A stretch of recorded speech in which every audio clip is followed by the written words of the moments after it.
نہیں. دوسرا جانور فرمائے گا جب گدھا چیخے چلائے, جب گدھا چیخ پکار کرے تو اس وقت لاہور پڑا کرو کہ گدھا شیطان کو دیکھتا ہے تو چیختا چلاتا ہے.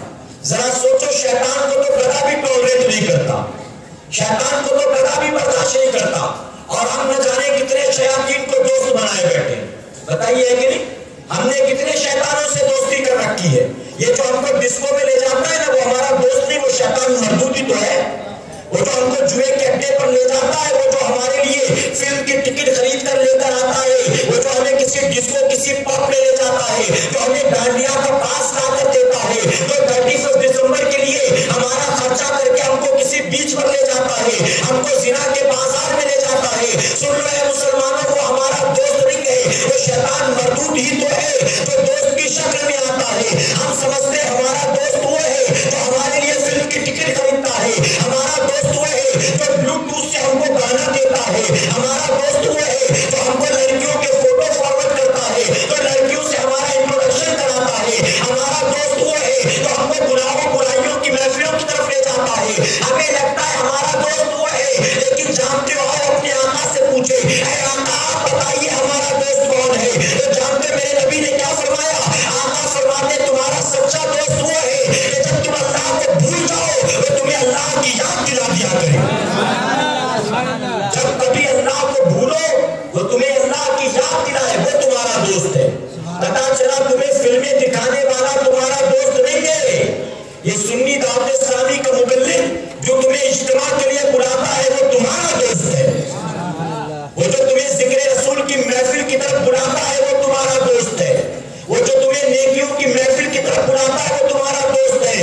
اس کی وجہ کہ برائیوں کے اڈوں کی طرف دعوت دینے والا وہ یا تمہیں جہنم کا ایندھن بنانا چاہتا ہے, لیکن سنی دعوت اسلامی کا مبلغ جو تمہیں ایسی محفلوں میں بلاتا ہے اس کی تمنا ہے اللہ تمہیں جنت میں داخل فرما دے.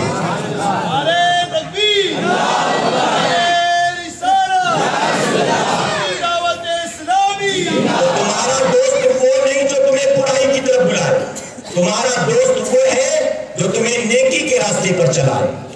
تو شیطان کو گدھا بھی ٹولریٹ نہیں کرتا, برداشت نہیں کرتا, قریب آنا تو دور کی بات, دور ہی سے دیکھے تو چیخنے چلانے لگتا ہے. تو فرمایا جب گدھا چیخے چلائے تو لاہور پڑا کرو, لاہور پڑا کرو, اور مرغا باندھ دے تو اس وقت دعائیں کیا کرو, اور بلی آنکھ پر روئے تو کفن خرید لایا کرو. کیا کرو گے؟ تو یہ غلط فہم جو ہے اس کو نکالو پر انشاءاللہ میرے پیارے آقا کے پیروانوں. تیسری چیز حضور اکرم صلی اللہ علیہ وسلم نے فرمایا, لوگ الو کو منحوس پرندہ مانتے. زمانے جاہلیت میں لوگ منحوس مانتے تھے, ہم بھی مانتے کہ نہیں مانتے؟ الو کو منحوس مانتے, اتنا منحوس مانتے کہ کسی پر غصہ آ جائے تو کہتے یار یہ انسان نہیں الو ہے, یہ الو ہے, اتنا منحوس مانتے, برا مانتے اسے. تو آقا نے الو کے حوالے سے فرمایا اسے منحوس نہ سمجھا کرو, اسے غلط نہ سمجھا کرو. اللہ نے جیسے سارے مخلوقات کو پیدا فرمایا اسی طرح اللہ کی مخلوقات میں یہ بھی ایک مخلوق ہے. جیسے سارے پرندوں کو اللہ نے پیدا کیا ویسے انہی پرندوں میں یہ ایک پرندہ ہے. تم اسے جو منحوس پرندہ مانتے ہو تو ایسا نہ مانا کرو. آقا نے اس کا رد کیا. یہ تین چیزیں ہو گئی, اور آخر میں چوتھی چیز آقا فرماتے ولا سفرا, یعنی سفر کے بارے میں جو تم کہتے ہو یہ منحوسیت کا مہینہ ہے, یہ نحوست کا مہینہ ہے, یہ بیماریوں بلاؤں کا مہینہ ہے. جو آقا فرماتے اس کی اپنی کوئی حقیقت نہیں ہے. اور جانتے میرے پیارے آقا کے پیروانوں, ہم اور آپ اس مہینے کو اتنا نجس مانتے ہیں, ہم اور آپ اس مہینے کو اتنا برا مانتے ہیں کہ اس مہینے میں لوگ شادی بیاہ نہیں کرتے. اور آپ سے میں پوچھنا چاہتا ہوں, اس مہینے کو لوگ نجس اور نحوست والا مان کر اس مہینے میں شادی بیاہ نہیں کرتے بلکہ باقی 11 مہینوں میں شادی بیاہ کرتے ہیں. تو جب آپ نے اس مہینے کو برا مانا, اس میں شادی بیاہ نہیں کیا, کسی اور مہینے میں شادی بیاہ کیا, تو ذرا دل پر ہاتھ رکھ کر جواب دو. آج ہماری آبادیوں میں کیا میاں بیوی کے جھگڑے نہیں ہو رہے ہیں؟ آج ہمارے یہاں پر کیا روزانہ طلاق نہیں ہو رہا ہے؟ جب آپ نے سفر کی نحوست سے بچنے کے لیے سفر میں شادی بیاہ نہ کیا, کسی اور مہینے میں کیا, تو کسی اور مہینے میں کرنے کے بعد بھی میاں بیوی میں جھگڑا کیوں ہو رہا ہے؟ آج طلاقیں کیوں ہو رہی ہیں؟ آج ساس بہو میں بنتی کیوں نہیں ہے؟ آج باپ بیٹے میں بنتی کیوں نہیں ہے؟ اے مسلمانوں, پتا چلا اللہ نے جو ہماری قسمت میں لکھ رکھا ہے وہ تو ہونا ہی ہونا ہے, چاہے نکاح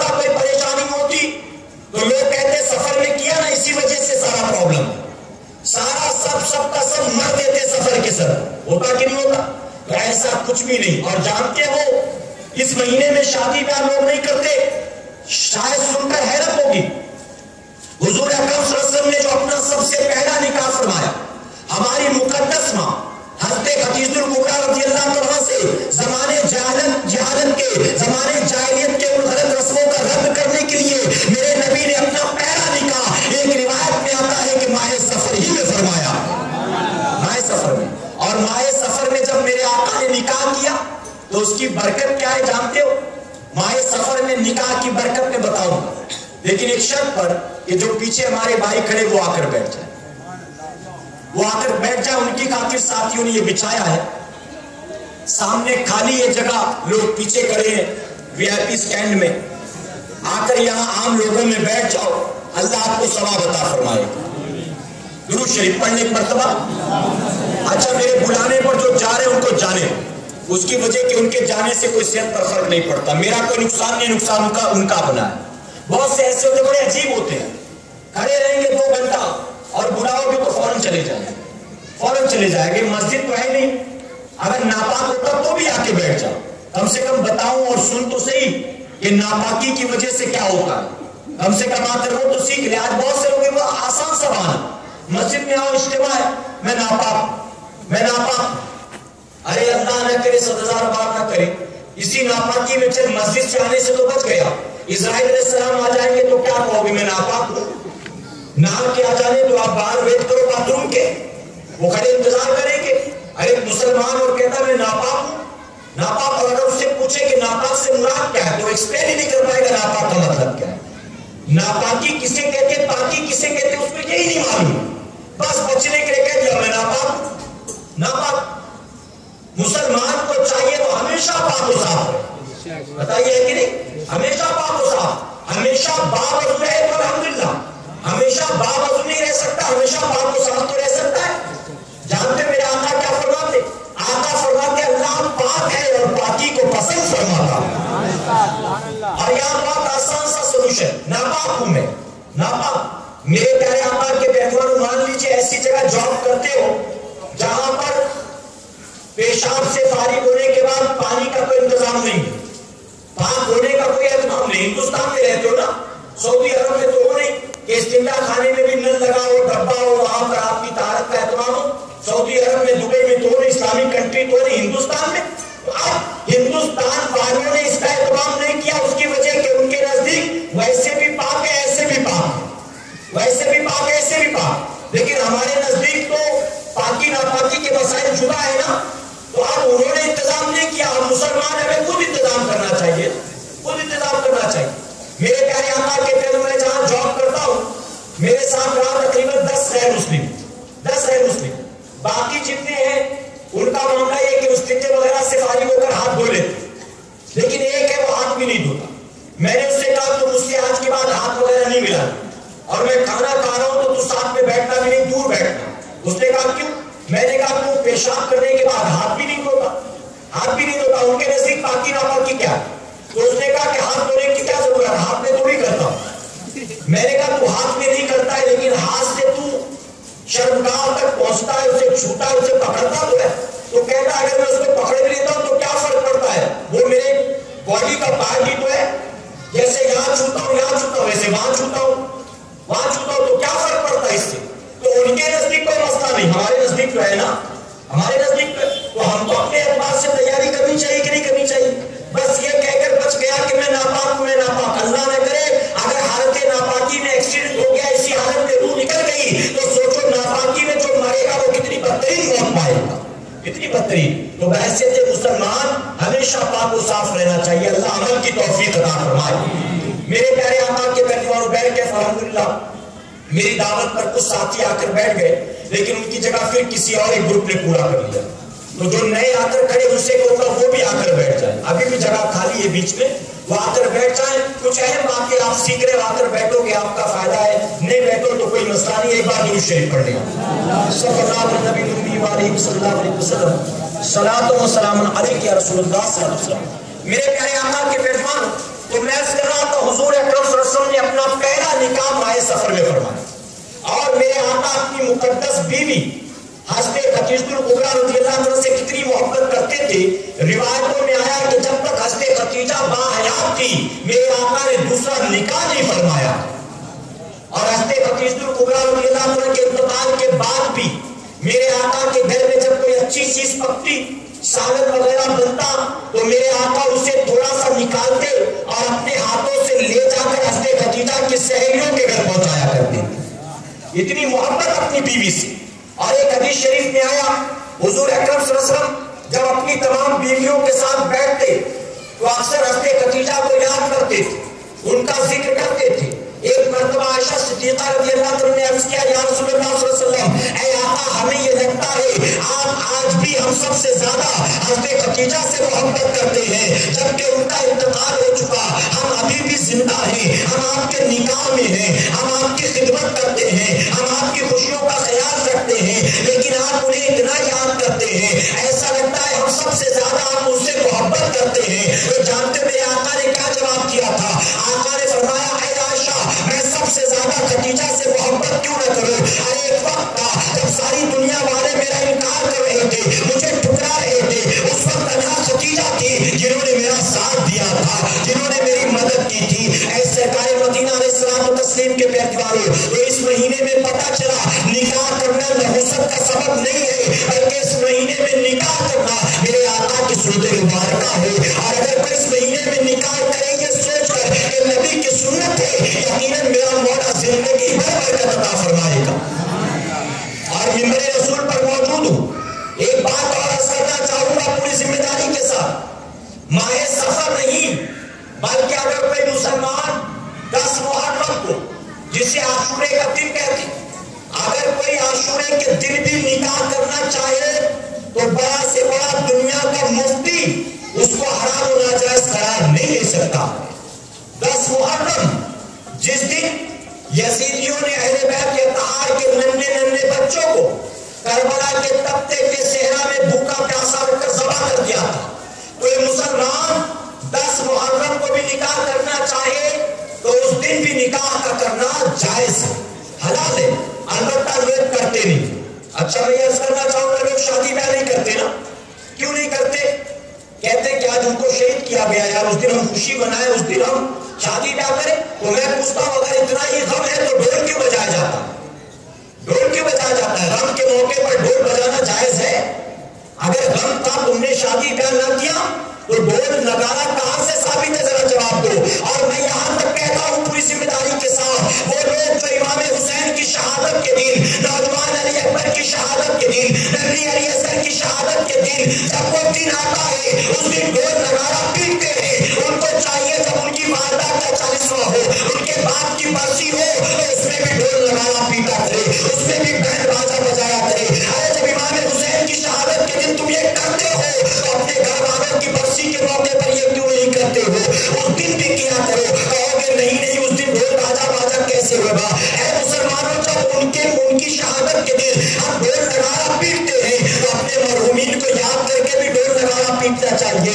اس غلط رسم سے بھی اللہ بچنے کی توفیق عطا فرمائے. ہمارا آپ کا معاملہ یہی ہے جو شروع میں کہا پھر دہراؤں گا آخر میں. اے مسلمانوں ہم رسم و رواج پر اتنا سختی سے عمل کرتے ہیں کہ جتنا سختی سے شریعت و سنت پر عمل نہیں کرتے. اور ہمارے یہاں پر عام طور پر یہ کہہ کر لوگ گزر جاتے ہیں ہماری جماعت میں یہی ہوتا ہے, ہماری طرف تو یہی ہوتا ہے, ہمارے باپ دادا یہی کرتے چلے آئے, ہمارے خاندان میں یہی ہوتا چلا آیا. اے مسلمانوں ان باتوں کو جو باتیں رسم و رواج سے تعلق رکھتی ہیں ان کو شریعت و سنت کے سانچے میں رکھ کر دیکھا کرو. اگر وہ شریعت و سنت کے مطابق ہو اس پر عمل کرو, اور اگر وہ رسم و رواج بھلے کتنی صدیوں سے ہوتا کیوں نہ چلا آتا ہو, اگر شریعت و سنت سے ٹکراتا ہو ایسے رسم و رواج کو اکھاڑ کر پھینک دیا کرو. عمل کیا کرو تو اپنے نبی کی رائے شریعت پر عمل کیا کرو, اپنے نبی کی بتائی سنت پر عمل کیا کرو. میرے پیارے آقا کے پیروکاروں, اس مہینے میں لوگ نئی دکان نیا مکان نہیں خریدتے,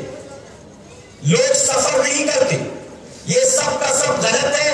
سفر بھی کرنا جائز, نئی دکان نیا مکان بھی خریدنا جائز, کاروبار بھی کرنا جائز. ان ساری غلط باتوں کو نکال کر پھینکو اور انشاءاللہ. میں نے ایک جگہ تقریر کی, ایک نوجوان آیا آ کر کہنے لگا کہ ہمارے گھر والے یو پی سے آنا چاہتے تھے, ریزرویشن نہیں مل رہا, بہت مشکل سے اس مہینے کا ریزرویشن ملا تو ہماری نانی نے کینسل کروا دیا کہ اس مہینے میں سفر نہیں کرنا چاہیے, منحوس ہے یہ مہینہ کینسل کرا دو. اب ہم لوگوں نے ٹکٹ کینسل کرا دی, آگے ٹکٹ نہیں مل رہی, کیا کریں بتائیے. میں نے کہا کینسل مجھ سے مشورہ کر کے کروایا تھا کہ نانی سے؟ جب کینسل کروایا نانی سے مشورہ کر کے آگے کیا کرنا ہے وہ بھی نانی سے پوچھو, نانی سے پوچھ لو. میں نے کہا ایک تو ریزرویشن ملتا نہیں تھا, بہت مشکل سے اس مہینے میں ملا, اس کی وجہ کہ سارے یو پی والے بیٹھے ہوں گے گھروں میں نہیں نکلیں گے, تو نہیں نکلے تجھے مل گیا آسانی سے. اب اگلے مہینے تجھے کہاں ملے گا؟ اگلے مہینے تو سارے پھر نکلنے والے ہیں. تو میں نے کہا کیسے ملے گا؟ اس مہینے میں ملے پھر سے نکال لو اور جائز ہے سفر کرنا. تو اس نے کہا گھر میں مشورہ کر کے نکال لیتا ہوں ٹکٹ. میں نے کہا نانی کو چھوڑ کے باقی کسی سے بھی مشورہ کر لینا. اسی طرح سے ایسا بھی ہوتا ہے. مان لیجیے آپ اچھا دیکھیں دوسرے مذاہب میں ایسا ہوتا ہے. ان کے یہاں شادی بیاہ ہو, میری بات سمجھ میں آ رہی نا؟ ان کے یہاں شادی بیاہ ہو تو لڑکا لڑکی کی کنڈلی ملاتے اور پھر کنڈلی دیکھ کر پنڈت جی کہتے یہ شبھ مہورت ہے, یہ اچھا شگن ہے, یہ اچھا دن ہے, یہ اچھا مہورت ہے. اور ہمارے یہاں پر بمبئی والے مسلمان کیا کرتے, ہمارے یہاں پر کنڈلی منڈلی نہیں دیکھتے, ہم دیکھتے ہال کب خالی ہو. بتائیے کہ نہیں, ہمارے یہاں پر جو تاریخ طے ہوتی ہے ہال دیکھ کر, ہال خالی ہے تو تاریخ طے سمجھو. ایسے ہوتا کہ نہیں؟ اب ہال خالی تھا, لڑکی کے باپ نے پتہ کیا, دولہے کے باپ سے پوچھا, اس نے کہا ہمیں بھی منظور, راضی. 15 تاریخ طے ہو گئی. اب 15 تاریخ کی تیاریاں شروع ہو گئی. اچانک خاندان میں سے ایک آدمی پڑھا لکھا ہوتا اور اس نے آنے کے بعد کہا آپ لوگوں نے 15 تاریخ طے تو کر لی لیکن آپ نے کیلنڈر نہیں دیکھا, اس دن قمر اقرب ہے, اس دن قمر اقرب. اب پریشان, بہت مشکل سے تو 15 کو اور ملا تھا, اور وہ بھی 15 کو اور اسی لیے مل گیا کیونکہ قمر اقرب تھا, ورنہ 15 کو بھی نہیں ملتا. اب وہ کہنے لگا کروں تو کیا کروں. اب رائے مشورہ کرنے نکلا بیچارہ پڑھے لکھوں سے. اب اس کو مل گئے ایک حافظ جی. اور حافظ جی کون؟ کارخانے میں 10 آدمی کام کرتے ہیں, زری کا کارخانہ, سلائی کا کارخانہ, چپل کی فیکٹری, 10 آدمی. اس 10 میں 9 داڑھی مونڈے, ایک داڑھی والا. تو اسے داڑھی والے کو داڑھی کی وجہ سے سارے 9 جو ہے حافظ جی کہتے ہیں. پڑھا لکھا نہیں, قرآن بھی پڑھنا نہیں آتا بیچارے, لیکن اسی داڑھی نے اس کو حافظ جی بنا دیا. آزو بازو والے سارے اس کو حافظ جی کہتے داڑھی کی وجہ سے. غلط تو نہیں کہہ رہا, پڑھا لکھا بھی نہیں ہے بیچارہ, لیکن داڑھی تھوڑی سی ہے چہرے پر تو حافظ جی. اب ایسے ہی حافظ جی سے پوچھا لڑکی کے باپ نے کہ 15 تاریخ بہت مشکل سے طے ہوئی تھی, آدھی تیاری بھی ہو گئی, لیکن کسی نے بتایا قمر اقرب ہے, اب کروں کہ نہیں کروں شادی. تو حافظ جی کو تو خود معلوم نہیں تھا, لیکن بات آ گئی عزت کی. کہ اب مجھ سے پوچھا تو کچھ سمجھ کے پوچھا ہوگا نا. اب میں اگر کہہ دوں مجھے نہیں معلوم تو بے عزتی ہو جائے گی. اب پوچھ ہی لیا تو کچھ نہ کچھ تو پتا نہیں ہوگا. ہمارے یہاں بامبے میں یہ بات ہے عام پائی جاتی ہے کہ اگر کسی سے کچھ پوچھ لو تو یہ سمجھتا ہے کچھ سوچ کے ہی پوچھا ہوگا مجھے. آپ کسی راستہ چلتے آدمی سے پوچھ لو کہیں کا ایڈریس اور اس کو خود کو نہیں معلوم ہو تو یہ کہنے میں شرمندگی محسوس کرے گا کہ مجھے نہیں معلوم, معاف کرنا. بلکہ وہ بھی کچھ نہ کچھ ضرور کہہ دے گا. کچھ نہیں تو اتنا کہہ دے گا ایک کام کرو تھوڑا آگے جا کے پوچھ لینا. سمجھے, آپ کہتے مجھے نہیں معلوم تھا تو میں یہی کرتا نا. آپ نے کہہ دیا ہوتا مجھے نہیں معلوم تو میں آگے جا کے پوچھتا, لیکن اتنا تو کہہ دیتا ہے کام کرو آگے جا کے پوچھ لینا. آگے جا کے تو کوئی کچھ نہ کچھ ضرور کہتا. تو حافظ جی کی بھی بات آ گئی عزت کی کہ حافظ جی سمجھ کر پوچھا ہے تو اب کیسے کہہ دوں کہ مجھے معلوم نہیں. تو حافظ جی نے کہا دیکھو ایسے تو کر سکتے ہیں لیکن نہیں کریں گے تو بہتر ہوگا. نہ ہاں میں جواب نہ نہ میں جواب, تو سمجھے تیرا کام سمجھے. ویسے تو کر سکتے, نہیں کرے تو اچھا. ایک تو پہلے بیچارہ کنفیوز تو اور کنفیوز ہو گیا. پہلے تو سوچ رہا تھا کروں کہ نہیں کروں, اب اس نے کہہ دیا کہ نہیں کرو تو بھی تو اچھا ہے, کر لو گے تو کوئی بات نہیں. اب بات بیٹی کی زندگی کی تھی نا, ایسے کیسے کر لیتا. نکلا اور لوگوں سے پوچھنے کے لیے, مسجد کے امام صاحب سے پوچھا. امام صاحب کہتے کوئی مسئلہ نہیں ہے, کر سکتے ہو. مبلغ صاحب آئے اجتماع کے لیے, ان سے پوچھا, انہوں نے بھی کہا کوئی بات نہیں کر سکتے. اب 2-3 لوگوں نے کہہ دیا کر سکتے ہو, لیکن اس کے باوجود حافظ جی نے بولا تھا اور خاندان کے ایک آدمی نے بھی بولا ہے, تو وہ وہم بیٹھ گیا دماغ کے اندر کہ ان لوگوں نے تو کہا کر لو, لیکن 2 لوگوں نے کہا نہیں کرنا تو بہتر ہوگا. اب بچی کی زندگی کا سوال ہے, کر لوں کہیں کچھ مصیبت ہو تو کہیں گے جان بوجھ کے تو نے زندگی برباد کر دی اپنی بیٹی کی. تو اے مسلمانوں سن لو مسئلہ کیا ہے. دراصل یہ جو قمر اقرب ہوتا ہے اس کا ہمارے شادی بیاہ سے کوئی لینا دینا نہیں ہے, ہمارے کاروبار سے کوئی لینا دینا نہیں ہے. کچھ کیلنڈر میں قمر اقرب مینشن ہوتا ہے, کچھ کیلنڈر میں قمر اقرب مینشن نہیں ہوتا ہے. قمر اقرب کو ہندی میں کہتے جوار بھاٹا اور انگلش میں کہتے ہائی ٹائٹ لو ٹائٹ. جانتے یہ کیا ہے؟ قمر اقرب دراصل چاند کے جو ہے گھٹنے اور بڑھنے کا سائز ہے. وہ جب کم ہوتا ہے بڑا ہوتا ہے اسی کو کیلنڈر میں مینشن کرتے ہیں. اور جو ہے چاند کے گھٹنے اور بڑھنے کی وجہ سے سمندر کا پانی بھی گھٹتا اور بڑھتا ہے, اور اس کا فائدہ ہمیں اور بلکہ قمر اقرب کا فائدہ ان کو جو لوگ عملیات وغیرہ کرتے ہیں، جو لوگ دعا تعویذ کرتے ہیں، یہ ان کے کام آتا ہے. تو کیلنڈر میں کہیں مینشن کر دیا جاتا قمر اقرب کہ دعا تعویذ والے تیار رہے، اس رات وظائف کرے، اس رات اپنی عملیات کرے. تو یہ ان کے لیے، ہماری شادی بیاہ کے لیے نہیں ہے. قمر اقرب کے دن اگر کوئی شادی بیاہ کرے تو یقیناً وہ شادی بیاہ کا کرنا شرعاً درست ہے اور شرعاً جائز ہے، اس کو کوئی غلط ثابت نہیں کر سکتا. ٹھیک ہے. اسی طرح اس مہینے کو لوگ کہتے ہیں 13 تیزی کا مہینہ، 3 13 23 بہت مانتے اور کہتے 13 تیزی یعنی مصیبت والا بلا والا. میرے پیارے آقا کے پیروانوں تو سنو، یہ 3 13 23 جس کو غلط سمجھتے ہو، فرمایا کہ یہ تو وہ نمبر ہے جو اللہ کو سب سے زیادہ پسند ہے. یہ 8 نمبر ہے نا، یہ طاقت ہے نا، 3 ہو 7 ہو 5 ہو 9 ہو 11 ہو، یہ تو 8 نمبر سے طاقت ہے اور اللہ کو یہ عدد پسند ہے. اور ہم نے کہا یہ نحوست والے معاذ اللہ. تو یہ 13 تیزی وغیرہ بھی کچھ ہوتا باقی مہینوں کی طرح ایک عام مہینہ، اس میں کوئی نحوست، کوئی مصیبت، کوئی بلا نہیں. 2 باتیں اور عرض کروں، اجازت ہو آپ کی. تھک گئے آپ؟ بات سمجھ میں آ رہی ہے؟ میرے پیارے آقا کے پیغمبر 2 باتیں اور. دیکھیے یہ تو وہ باتیں تھی جس پر زیادہ تر نارتھ والے عمل کرتے، یعنی یو پی بہار جھارکھنڈ والے، جو نارتھ میں آتا ہے نا دلی وغیرہ کی طرف والے. اب ایک چیز ہے جس پر ساؤتھ والے سختی سے عمل کرتے، اور وہ ہے اس مہینے میں آخری بدھ کا منانا. آخری بدھ، اس مہینے میں وہ آخری بدھ دھوم دھام سے مناتے. اور یو پی بہار والے بھی ساؤتھ والوں کے ساتھ بامبے میں رہتے رہتے اڑوس پڑوس میں وہ بھی سیکھ گئے. آخری بدھ مناتے. آخری بدھ کیسے مناتے؟ آخری بدھ کو لوگ نکلتے بیوی بچوں کو لے کر ہریالی کھلنے، سیر و تفریح کرنے. اور لوگوں کے ذہن میں یہ بات ہے، ہوتا ہے کہ نہیں ہوتا ایسا؟ سنا ہے آپ نے؟ میں نے کہا زیادہ یو پی بہار والے وہ نہیں جانتے ہوں، ساؤتھ والے عمل کرتے، آندھرا پردیش والے، کرناٹک والے، اور بہت سختی سے. حیدرآباد گلبرگہ وغیرہ کی عورتوں کو آپ دیکھیے، اس دن کوئی کام دام نہیں، اس دن تو بالکل جانے ہریالی کندل، سمجھے، کمپلسری بالکل کوئی ہریالی کندل نہیں جاتے. آخری بدھ میرے پیارے آقا کے پیروانوں، لوگوں کا یہ ماننا ہے کہ اس دن حضور اکرم صلی اللہ علیہ وسلم کو بیماریوں سے شفا ملی تھی، صحت ملی تھی، اور آقا اس دن نکلے تھے سیر و تفریح کے لیے، گھومنے پھرنے. تو اس دن سیر و تفریح کے لیے جانا سنت. جبکہ اعلیٰ حضرت عظیم البرکت نے معتبر روایتوں کے ساتھ اپنی کتاب کے اندر لکھا کہ اس مہینے کے آخری بدھ کو آقا کو بیماریوں سے شفا نہیں ملی، بلکہ جس بیماری کی بنیاد میرے آقا دنیا سے پردہ کر گئے، اس بیماری نے اسی آخری بدھ کو شدت اختیار کر لی تھی. یعنی بیماری تیز ہو گئی تھی، اور بالکل اس کے اپوزٹ بات آ کہ اس دن آرام ہو گیا تھا، شفا مل گئی.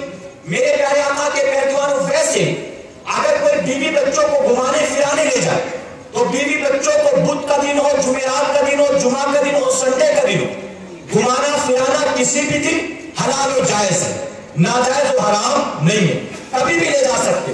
البتہ جب گھمانے پھرانے لے جاؤ تو ان باتوں کا خیال رکھا جائے کہ کسی ایسی مقام پر نہ جاؤ جہاں پر گناہ ہوتا. گناہ کسی پکنک اسپاٹ پر چلے گئے لے کر 10 سال کی بچی، 12 سال کی بچی، 14 سال کی بیٹی، 15 سال کا بیٹا، اور اس کے ساتھ چلے گئے میاں بیوی سامنے لے کر بیوی بچوں کو گھومنے پھرنے. ایسے پارک میں پہنچ گئے جہاں پر لوگ نوجوان لڑکے لڑکیاں گندی گندی حرکتیں کر رہے، 10 سال کی بچی بھی دیکھے گی، 12 سال کا بیٹا بھی دیکھے گا. تو ایسی جگہوں پر نہ جاؤ. تو انشاءاللہ کئی ایسی جگہ لے جاؤ جہاں نظروں کی بھی حفاظت ہو سکے، شرم و حیا بھی باقی رہے، پردہ بھی باقی رہے. میرے پیارے آقا کے پیروانوں، تو لوگ بالکل بدھ کو سمجھتے کمپلسری اور لازم ہے آخری بدھ کو نکلنا. میں ادب کے ساتھ عرض کروں گا، آپ جتنا سختی کے ساتھ سوچتے ہو آخری بدھ کو نکلنا نبی کی سنت ہے، تو نکلنا ہی نکلنا ہوگا. میں پوچھنا چاہتا ہوں، کیا آخری بدھ کو سال میں ایک بار ہریالی کھلنا ہی نبی کی سنت ہے؟ آپ نے یہی سنت سنا ہے؟ آپ نے یہ نہیں سنا دن اور رات میں 5 وقت نماز پڑھنا یہ بھی نبی کی سنت ہے؟ اس پہ کون عمل کرے گا؟ امام صاحب. اس پر کون عمل کرے گا؟ مؤذن صاحب، محلے کے چند بوڑھے ریٹائرڈ لوگ، باقی نوجوان بدھ کو گھومنے والی سنت پر عمل کریں.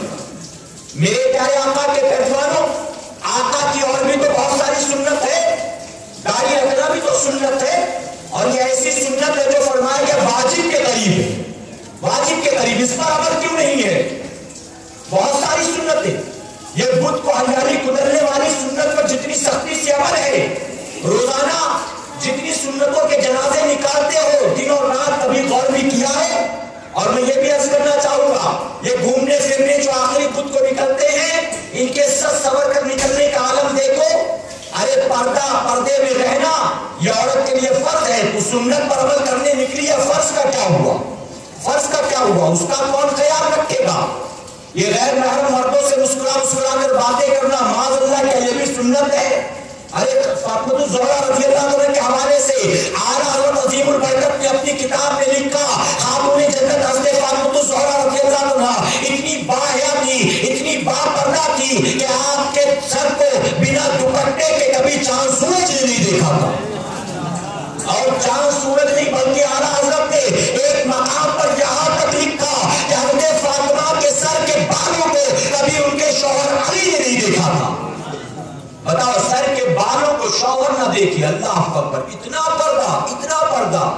اور یہاں ہریالی کدرنے نکلی تو دیکھو سس سور کر نکلنے کا عالم، اور شادی بیاہ میں نکلے مسلمان عورتیں، دیکھو سس سور کر نکلنے کا عالم، چوڑیاں بھی کھنک رہی ہیں، پاجیب بھی کھنک رہی ہے، جو زیورات پہن رکھے ہیں اس کی آواز کرتی چلی جاتی ہے، جسم پر ایسا لباس کہ دیکھ کر سمجھ میں نہیں آتا مسلمان عورتیں جاتی ہیں کہ غیر مسلم عورتیں جاتی ہیں، چہرہ بھی کھلا ہے، نقاب پہن بھی لیا تو پتہ ہی نہیں نقاب کا کانسیپٹ کیا ہے، نقاب کیوں پہنا جاتا وہی نہیں پتا ہے، نقاب پہن لیا، چہرہ کھلا ہے، ہنسی ٹھٹا بھی کر رہی ہے، تو نقاب کائے کے لیے پہنا، خامخواہ میں اس کو کیوں خراب کر رہی ہے؟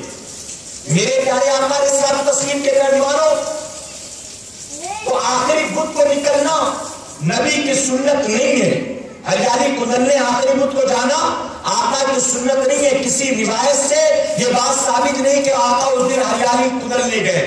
ہاں، اگر کوئی صبح اٹھ کر ہری گھاس کے اوپر چلتا ہے، شوگر کے مریض کو ڈاکٹر یہ کہتا ہے کہ تم صبح ننگے پیر ہری گھاس پر چلا کرو، اس سے تمہارا شوگر کنٹرول میں آ جائے گا، بلڈ پریشر والوں کے لیے بھی کہا جاتا ہے، تو ہم اس سے منع نہیں کرتے، لیکن میں عرض کرنا چاہوں گا، آخری بدھ کو بیوی بچوں کو لے کر جب گھومنے نکلتے ہو ہریالی کدرنے کے بہانے، اس وقت کھانے پینے کا انتظام کر لیا، سواری کا اہتمام کر لیا، کرائے بھاڑے کا انتظام کر لیا، راستے کے خرچ کا انتظام کر لیا، جہاں سارا اہتمام کر لیا، وہاں ظہر کی نماز کا وقت آئے گا اس کا کیا انتظام ہے، عصر کی نماز بیوی کہاں پڑھے گی اس کا کیا انتظام ہے، مغرب کی نماز میں کہاں پڑھوں گا اس کی کیا فکر ہے، وضو کہاں کریں گے اس کا کیا انتظام ہے، ہریالی کدرنے نکلے، کھانے پینے کا سارا انتظام کر لیا، سارا سامان سمیٹ لیا، لیکن نمازوں کی حفاظت کا ذمہ دار کون ہوگا، اس کی حفاظت کون کرے گا؟ میرے پیارے آقا کے پیروانوں، یہ غلط رسم ہے، اس کو بھی ختم کرو۔ آپ کسی دن بھی بیوی بچوں کو گھمانے پھرانے لے جاؤ، لیکن لے جاؤ تو نماز کا بھی خیال رکھا کرو، نمازوں کی حفاظت بھی کیا کرو۔ اسی طرح میں نے ماہ سفر کے حوالے سے کچھ باتیں آپ کو بتا دی۔ آپ سب سے اہم اور سب سے آخری بات عرض کرنا چاہوں گا، آپ نحوست و مصیبت والا سمجھتے ہو، اے بریلیوں، کیا آپ کو معلوم نہیں ہے یہ مہینہ وہ مہینہ ہے جس کو بریلی کے تاجدار سے نسبت حاصل ہو گئی ہے، یہ وہ مہینہ ہے جو مجدد اعظم کا مہینہ ہے، یہ وہ مہینہ ہے ہمارے ایمان و عقیدے کے محافظ کا جو مہینہ ہے، یہ وہ مہینہ ہے جس مہینے میں ان کا عرس پاک بریلی کی زمین پر منایا جاتا ہے، یہ وہ مہینہ ہے میرے پیارے آقا کے پیروانوں جس کو اعلیٰ حضرت عظیم البرکت سے نسبت حاصل ہو گئی ہے، اور آپ جانتے ہو کہ جس کو اعلیٰ حضرت سے نہیں بلکہ کسی ایک اللہ کے ولی سے نسبت حاصل ہو جائے اس کا مرتبہ بلند و بالا ہو جایا کرتا ہے، کسی کوئی معمولی ہو اور نسبت کسی اعلیٰ سے ہو جائے تو وہ بھی اعلیٰ ہو جاتا ہے۔ بریلی کے تاجدار سے اس مہینے کو نسبت ہو گئی تو یہ مہینہ نحوست و مصیبت والا نہیں ہے، یقیناً اعلیٰ حضرت کا مہینہ سمجھو، اللہ برکت ہی برکت عطا فرمائے گا۔ اللہ اپنے حبیب پاک کے صدقہ فعل ہمیں آپ کو سب کو کہنے سننے سے زیادہ عمل کی توفیق عطا فرمائے۔ میرے پیارے آقا کے پیروانوں، 3 موضوع دیے گئے تھے، ایک موضوع پر گفتگو کی، وقت اتنا ہو گیا، اب میں اپنی گفتگو کو یہی مکمل کرتا ہوں۔ اگر اجازت ہو تو ایک بات عرض کروں، ہے اجازت؟ ویسے میں اگر 12:30 1 تک تقریر کروں تو مجھے امید ہے آپ بیٹھے رہیں، لیکن پھر بھی میں اتنا وقت نہیں لوں گا، ایک بات بتانا چاہوں گا، سنیں گے آپ انشاءاللہ؟ میرے پیارے آقا کے پیروانوں،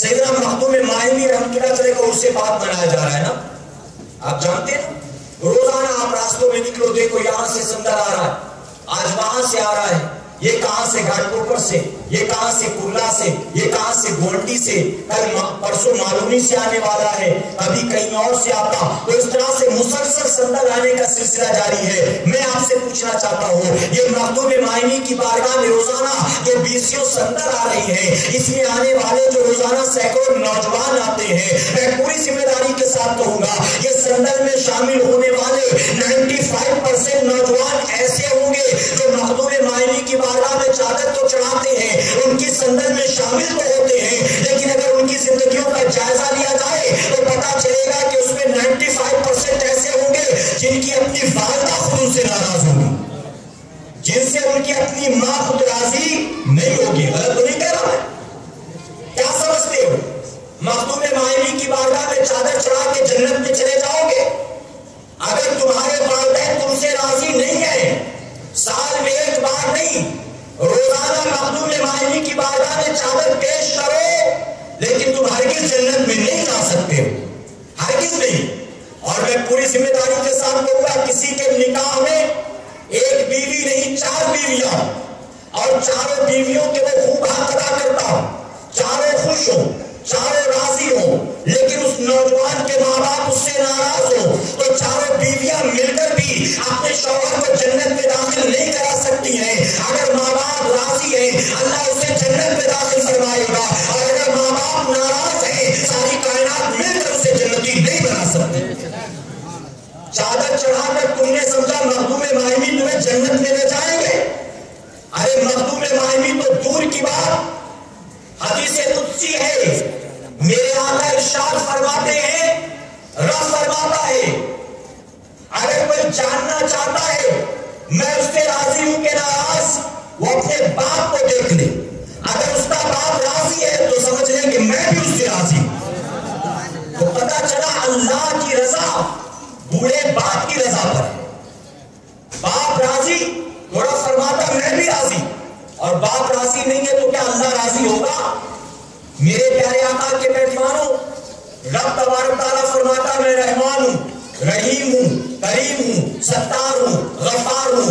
اگر میرا بندہ میرے حقوق ادا کرنے میں حقوق پامال کرے، میرے حق ادا نہ کرے، اگر میرے حق تلفی کرے، میں رحمان و رحیم ہوں، اپنے بندے کے اس حق تلفی کو گناہ کو معاف کر دوں گا، لیکن میرا بندہ اگر کسی بندے کے حق پامال کرے گا میں اسے اس وقت تک معاف نہ کروں گا جب تک کہ وہ بندہ اسے معاف نہ کر دے۔ تم ماں کو ناراض کرو، تم باپ کو جھڑکیاں دو، اور مخدوم مائنی کی مزار پر چادریں چڑھاؤ، سندل میں شامل ہو، ڈی جے لگا کر سب سے آگے ناچتے نظر آؤ، ٹھمکے لگاؤ، تم کیا سمجھتے ہو یہ چادر تمہیں جنت میں لے جائے گی؟ یہ سندل تمہیں جنت میں لے کر جائے گا؟ ارے تمہیں چاہیے تھا مخدوم مائنی کی مزار پر بعد میں جاتے، سب سے پہلے جا کر اپنے ماں باپ کے ہاتھ پیر جوڑتے، ان سے معافیا مانگتے۔ کیا تم نے مخدوم مائنی کی زندگی نہیں دیکھی؟ مخدوم مائنی کو جو مقام بلند آج ملا ہے، تقویٰ و طہارت کی بنیاد نہیں، عبادت و ریاضت کی بنیاد نہیں، شب بیداریوں کی بنیاد نہیں، روزوں پر روزوں کی بنیاد نہیں، سجدوں پر سجدوں کی بنیاد نہیں، مخدوم مائنی نے اپنی والدہ کو راضی کیا، اللہ بھی اسے راضی ہو گیا۔ مائن کے عام بچوں میں ایک بچے تھے، ماں خوش ہو گئی، خدمت کی بنیاد دعا کی، مولا میں اپنے بیٹے سے راضی، تو بھی راضی ہو جا۔ اللہ ایسا راضی ہوا کہ عام بچوں سے اٹھایا، مقام ولایت عطا فرما دیا۔ اب کوئی ماں کا باغی مخدوم مائنی کی بارگاہ میں چادر چڑھائے، مخدوم مائنی خوش ہو گئے، راضی ہو گئے، قبول کریں گے؟ جب مخدوم مائنی اپنی والدہ سے اتنی محبت کرتے کہ رات بھر ہاتھ میں پانی کا پیالہ لے کر ماں کے سرانے کھڑے رہے، چادر چڑھانے والا ماں کو گالیاں دیتا ہو، سندل چڑھانے والا ماں کو جھڑکیاں دیتا ہو، مخدوم مائنی قبول کر لیں گے اس کی چادر کو، مخدوم مائنی قبول کر لیں گے اس کے حاضری اور اس کے سندل کو۔ میرے پیارے آقا کے پیغمبروں بہت ادب کے ساتھ عرض کرنا چاہوں گا، اگر چاہتے ہو اللہ کے ولی تمہاری چادر کو، تمہاری حاضری کو قبول کرے تو اس سے پہلے تمہیں اپنے آپ کو سدھارنے کی کوشش کرنی ہوگی۔ بڑی غیرت آپ کی کہتے ہیں. آج ہمارا آپ کا حال بڑا عجیب و غریب. آج ہم اور آپ دین سے دوری کی بنیاد ولی کس کو سمجھتے ہیں, بابا کس کو سمجھتے ہیں؟ رنگ برنگے کپڑے پہنتا ہو ہم سمجھتے ہیں یہی ولی ہوگا, یہی بابا ہوگا. آج تو دین سے اتنا دور ہو گئے, جہالت کی انتہا ہو گئی. اب تو چرسی گنجیڑی بھی ولی بنے بیٹھے معاذ اللہ. چلم پر چلم پھونکتا ہے, خود بھی پیتا ہے گانجا بھر بھر کے, مریدوں کو بھی ہاتھ پر دیتا اور اس کو لوگ ولی سمجھتے ہیں. لوگ بمبئی سے جاتے ہیں غریب نواز کا عرس منانے کے لیے اجمیر شریف. اجمیر شریف جاتے اکبری مسجد میں نظر نہیں آتے, شاہجہانی مسجد میں نظر نہیں آتے, غریب نواز کی چوکھٹ پر نظر نہیں آتے, جہاں چرسیوں کا اڈا وہی نظر آتے ہیں.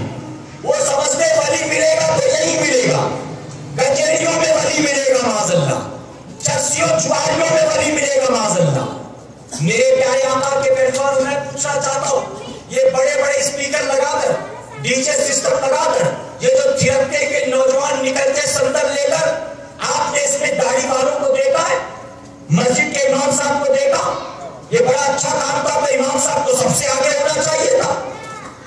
ٹرک پر سب سے آگے امام صاحب کو بٹھاتے, وہ کیوں نہیں آئے؟ پتا چلا میرے پیارے آقا کے پیروکاروں یہ بڑے بڑے اسپیکر لگا کر ٹھمکے لگاتے لگاتے مزار پر چادر لے جانا, یہ مسلمانوں کا طریقہ نہیں ہے, یہ آوارہ لوگوں کا طریقہ ہے. یہ گلی محلے کا آوارہ جس کے کوئی کام دھندا نہیں تھا, چلو اس کو ایک دھندا مل گیا کہ اس آیا مخدوم مالوی کا, چلو چندہ جمع کر رہی اسی بہانے, چندے سے وہاں چادر بھی چڑھ جائے کہ کچھ اپنا بھی جگاڑ ہو جائے گا. کچھ نہیں, کم سے کم چرس چرن کا انتظام تو ہو ہی جائے گا. ہوتا ہے کہ نہیں ہوتا بتاؤ؟ دھندا بنا رکھا لوگوں نے. میرے پیارے آقا کے پیغمبر معذرت کے ساتھ کہوں گا, آج دین و سنیت کو وہابیوں دیوبندیوں سے اتنا نقصان نہیں پہنچا جتنا ہی ڈھونگی باباؤں نے نقصان پہنچایا, ڈھونگی گنجیڑی چرسی پیر فقیروں نے نقصان پہنچایا. ان کی یہ حرکتیں دکھا دکھا کر پڑھے لکھے سنی نوجوان کو سنیت سے ہٹایا جاتا ہے. یہ دیکھو یہ سنیت ہے, یہ دیکھو احمد رضا نے یہی سکھایا ہے, یہ دیکھو مزار پر یہ ہوتا ہے. ہم کو مخدوم مالوی سے دشمنی تھوڑی ہے, یہ مزار پر جو حرکتیں کرتے اس وجہ سے ہم کہتے ہیں کہ یہاں مت جایا کرو, ان کے پاس جا کر کوئی فائدہ نہیں ہے. ہم کو تکلیف اس بات سے ہے. اے مسلمانوں, میں پوچھنا چاہتا ہوں, دین و سنیت کو یہ نقصان پہنچانے والے لوگ ہیں, اور میں یہ کہنا چاہتا ہوں کہ دین و سنیت کو اس سے بڑا نقصان پہنچا ہے ماضی میں بھی, آج بھی, آنے والے دنوں میں بھی. اس لیے ایسے غلط باباؤں کے, ایسے ڈھونگی پیر فقیروں کی باتوں میں نہ ہو, ان کے جھانسوں میں نہ ہو. جانتے ہو سیدنا سرکار غوث اعظم کے دور میں عام سا چرچا ہوا, ایک شور ہوا, بغداد میں ایک ولی آ گئے, بغداد میں ولی آ گئے, بغداد میں ولی آ گئے. پورا بغداد عمر پڑا ان سے ملنے کے لیے. جب غوث اعظم کو خبر ہوئی, آپ بھی نکلے, چلو اللہ کا کوئی ولی آیا, چل کر ملاقات کر لے. حضور غوث اعظم پہنچے. اب جہاں جس مسجد میں وہ ٹھہرا تھا, اتفاق سے وہ وہاں موجود نہیں تھا, لوگ مجمع انتظار کر رہا تھا. آپ بھی انہی کے درمیان بیٹھ کے انتظار کرنے کے لیے. لوگ انتظار میں تھے, ولی آنے والے ہیں, ولی آنے والے ہیں. کافی دیر کے بعد وہ شخص آیا. جیسے ہی مسجد میں داخل ہوا, سیدنا سرکار غوث اعظم اٹھے اور واپس نکل گئے. آپ نے ملاقات نہ کی, آپ نے سلام کلام نہ کیا, بلکہ بنا ملے ہوئے واپس جانے لگے. لوگ پیچھے پیچھے دوڑے, اے غوث اعظم کیا ہو گیا, اے بڑے پیر کیا ہو گیا, اتنی دیر سے آپ انتظار میں بیٹھے تھے, اور جب بابا آ گئے تو آپ بنا ملے ان سے جاتے ہو. تو سنو غوث اعظم نے کیا فرمایا. آپ فرماتے یہ اللہ کا ولی نہیں ہے, یہ جھوٹا ہے, یہ مکار ہے, یہ ڈھونگی ہے, یہ فریبی ہے. لوگوں نے کہا دنیا کہہ رہی ولی ہے, ولی ہے, آپ کہتے ڈھونگی ہے, ڈھونگی ہے. آپ نے ایسا کیسے کہہ دیا؟ آپ نے نہ کلام کیا, نہ سلام کیا, نہ انٹرویو لیا, نہ کوئی سوال پوچھا. آپ نے کیسے جان لیا کہ وہ آدمی غلط ہے؟ جانتے ہو سیدنا سرکار غوث اعظم نے کیا فرمایا؟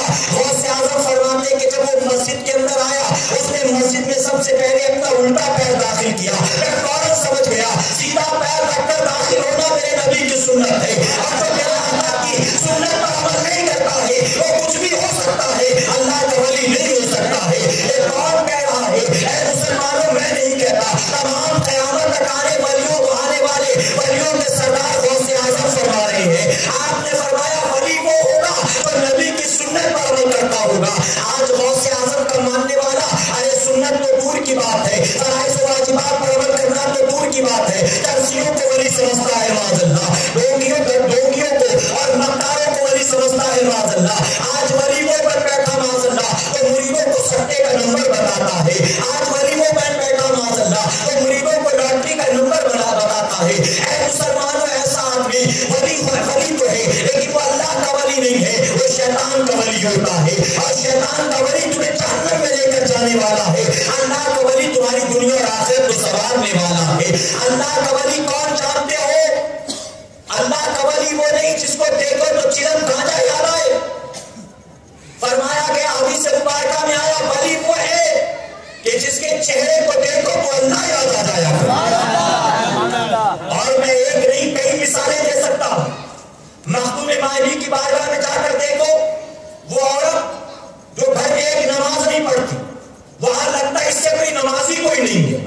مخدوم مایوی نے اللہ کی یاد دلا دی.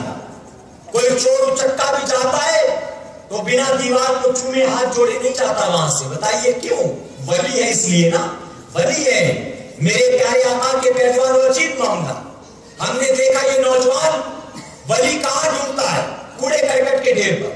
کوئی گندگی اٹھا کر کھا پی رہا سمجھتا ہے یہ مذوب ہوگا, یہ مذوب ہوگا. عجیب سا معاملہ. ولیوں کی پہچان ہی نہیں رہ گئی. رنگ برنگے کپڑے پہنے, ہاں ان کے نعرے لگائے, کان میں بالیاں پہنتا ہو, ہاتھ میں چوڑیاں پہنتا ہو, وہاں کے یہاں وہاں گھماتا ہو, لوگ اس کو ولی سمجھتے. معاذ اللہ. غیر محرم عورتوں سے ہاتھ پیر دبوائے, مریدینوں کو بٹھا کر چٹکلے سنائے, ہنسی ٹھٹے کرے, اس کو ولی سمجھتے. معاذ اللہ. میرے پیارے آقا کے پیروان ایسا آدمی دین و سنت کا دشمن ہے, باغی ہے. ایسا آدمی کامیاب نہیں. جانتے ہو اعلیٰ حضرت عظیم البرکت کے ماننے والے ہم الحمدللہ. میرے امام نے فرمایا کوئی ہوا میں اڑ کر دکھلائے, پانی پر چل کر دکھلائے تو تم اسے جادوگر کہہ دینا, لیکن نبی کی سنت پر عمل نہ کرتا ہو تو اسے ولی مت سمجھنا. ولی مت سمجھنا. میں تو کہتا ہوں اللہ کا شکر ہے, اللہ کا کرم آج پیدا ہوئے. اچھا ہوا غریب نواز کے دور میں پیدا نہیں ہوئے. جانتے ہو کیوں؟ غریب نواز کے دور میں اگر ہوتے تو کیا ہوتا؟ غریب نواز کے ساتھ تھے, لیکن جیسے مقابلے پر جوگی جیپال آیا تھا, ہوا میں جیسے ہی وہ اڑتا, ہم اور آپ ہوتے غریب نواز کو چھوڑ کے اسی کا دامن پکڑ لیتے. ہم کہتے یہ تو غریب نواز سے زیادہ پہنچیلا معلوم دیتا ہے. غریب نواز تو آج تک کبھی اڑ کے دکھائے نہیں, ہوا میں اڑاٹی ماری نہیں, یہ تو آتے ہی اڑ گیا, یہ تو ان سے زیادہ پہنچیلا ہے. بتائیے ہوتا کہ نہیں ہوتا؟ ہم تو ایسے ہی آدمی کو ولی سمجھتے. لیکن آپ نے دیکھا میرے پیارے آقا کے پہلوانوں, غریب نواز کے جو صاحب تھے نہ وہ گھبرائے نہ اس سے متاثر ہوئے, بلکہ غریب نواز نے اپنی کھڑاؤں کو ہوا میں اچھال کر بتا دیا کہ وہ جو صفت ایک جادوگر میں ہوتی ہے, اللہ وہ کمال تو ولی کی جوتیوں کو عطا فرماتا ہے.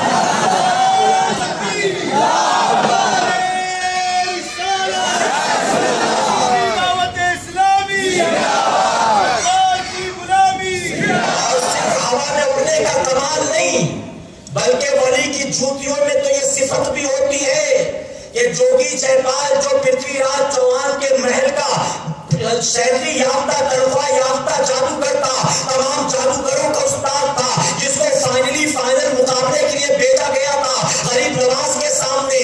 جب آپ کی کھڑاؤں ہوئی ہے تو کھڑاؤں کو اللہ نے وہ صفت دی ہے کہ کھڑاؤں سر پر پڑی تو عقل ایسی ٹھکانے آئی, اڑا تھا تو کافر تھا, نیچے اترا ہے تو کلمہ پڑھ کے مسلمان بن گیا.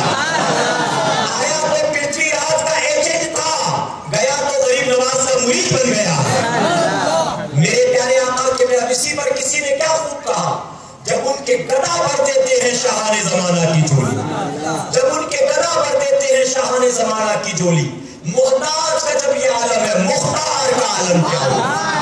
مختار کا عالم. یہاں تو کھڑاؤں پڑتی ہے تو جوگی جیپال کلمہ پڑھتا ہے, اور وہاں میرے نبی کے رکے زیبا کو اقرار دیکھتا ہے تو کلمہ پڑھ لیتا.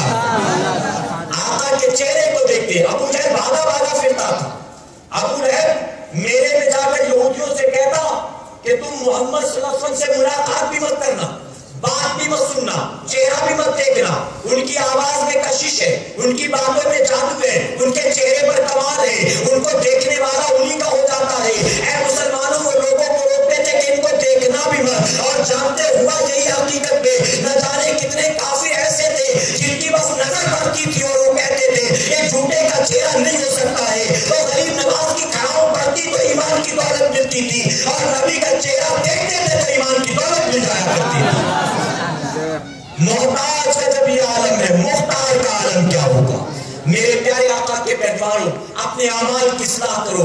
اللہ کے ولیوں کا عرس منانا جائز ہے, مزار پر چادر سادگی کے ساتھ چڑھانا جائز ہے, مزارات پر حاضری کا دینا جائز ہے, لیکن اس سے پہلے ضرورت ہے مخدوم مایوی کی بارگاہ میں جاؤ. یقیناً یہ کار خیر ہے, لیکن اپنے بوڑھے ماں باپ کو بھی راضی کرو, اپنے بوڑھے ماں باپ کو راضی کرنے کی کوشش کرو, اپنے اعمال کو سنوارنے کی کوشش کرو, اپنے اندر سے برائی والی عادتوں کو نکال پھینکو.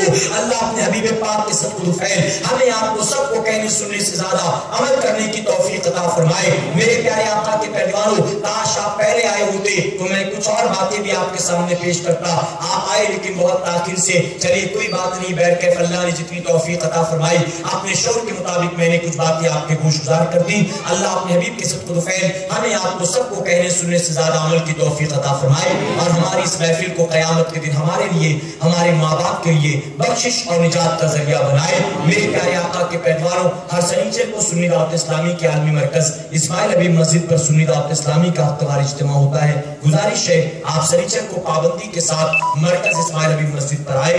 آپ کو مرکز اسماعیل حبیب مسجد معلوم ہے؟ نہیں معلوم، بہت سے لوگ کہہ رہے معلوم، کچھ کہہ رہے نہیں معلوم۔ چلیے منارہ مسجد معلوم ہے؟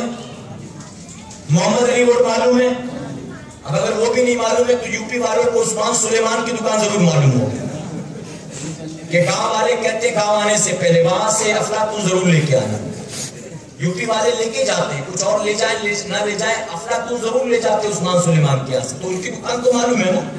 تو ان کی دکان جو ہے نا وہ منارہ مسجد کے باہر ہے، اور منارہ مسجد کے ٹھیک پیچھے بڑی سی ہرے رنگ کی مسجد ہے، اس کا نام ہے اسماعیل حبیب مسجد، جو سنی دعوت اسلامی کا انٹرنیشنل سینٹر ہے، ہمارا عالمی مرکز ہے۔ اور اس مرکز پر ہر سنیچر کو بعد نماز عشاء سنی دعوت اسلامی کا ہفتہ وار اجتماع ہوتا ہے۔ آج آپ نے یہاں میرا بیان سنا یعنی فقیر کا، وہاں ہر سنیچر کو ہمارے امیر کا بیان ہوتا ہے۔ تو یہاں فقیر کو سنا، امیر کو سننے کے لیے آپ سنیچر کو وہاں آئے۔ جب فقیر کی باتیں اچھی لگی، امیر کی باتیں تو میری باتوں سے کئی گنا زیادہ اچھی ہیں۔ میں پڑھا لکھا نہیں، وہ تو حافظ قرآن بھی ہے، عالم دین بھی ہے، اور وہ ساتھ ہی ساتھ پیر طریقت بھی ہے۔ بہت ساری خوبیاں ان کو اللہ نے عطا فرمائی ہے، داعیہ کبیر بھی ہے، عطائے حضور مفتی اعظم بھی ہے۔ میرے پیارے آقا علیہ الصلوۃ والتسلیم کے پہلوانوں، اس فتنوں کے پرفتن دور میں حضور مفتی اعظم کی زندہ کرامت بھی ہے۔ تو گزارش ہے سنیچر کو مرکز اسماعیل حبیب مسجد پر آپ آئیں، اور سنیچر کے بعد ایک اور دعوت میرے پیارے آقا کے پہلوانوں، انشاءاللہ 7 تاریخ کو باندرا ویسٹ اسٹیشن مسجد کے بالکل قریب ایک اجتماع ہے جس کا نام ہے پیغام اعلیٰ حضرت۔ اعلیٰ حضرت کا مشن کیا تھا؟ مشن اعلیٰ حضرت، راہ اعلیٰ حضرت، پیغام اعلیٰ حضرت۔ اس موضوع پر خطاب کرنے کے لیے انشاءاللہ وہاں مفکر اسلام علامہ قمر الزمان خان اعظمی صاحب تشریف لا رہی ہیں۔ باندرا ویسٹ بالکل اسٹیشن کے قریب جو مسجد ہے، مسجد کے باہر انشاءاللہ اسٹیج ہوگا، گزارش ہے آپ ضرور وہاں تشریف لائیں۔ ساتھ ہی 8 تاریخ کو کرلا 9 نمبر میں